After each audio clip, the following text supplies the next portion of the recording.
The last time you walked around your home, a store, or at school, did you notice that there are lines everywhere? They almost always serve a purpose. They could be a part of a building or structure. Sometimes they give directions like where you're allowed to go. They're also in patterns and add to visual appearance. In geometry, there are several different types of lines. Lines that can never touch are classified as parallel. These lines will go on forever without intersecting. It is possible to have many lines parallel to each other. They can also go on in any direction.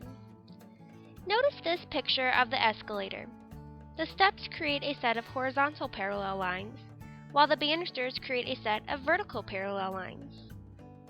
Since parallel lines do not intersect, it is not possible for them to create any angles. Our world isn't made up of only parallel lines, though. Lines often intersect in our world.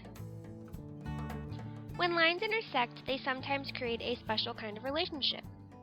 When two lines intersect to create four right angles, we call them perpendicular lines.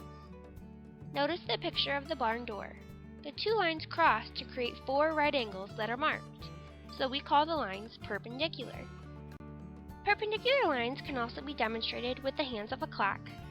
The hands are perpendicular to each other at 3 o'clock and 9 o'clock. Perpendicular and parallel lines often appear in architecture.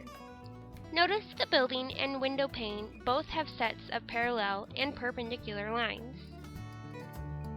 When two lines intersect, they most often create a perpendicular set of lines. It is, however, possible for two lines to intersect and perpendicular lines are not created. Look at the picture of the gate.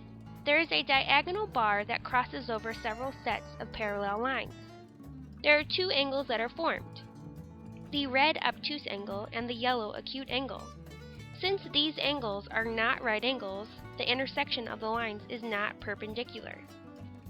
Do you see now that lines really are everywhere? Do you think it's possible to go a day without seeing any sets of lines? The next time you are out and about, see how many sets of parallel or perpendicular lines you can find. Challenge yourself to find two lines that intersect that aren't perpendicular. I, for one, am happy that we live in a world full of lines.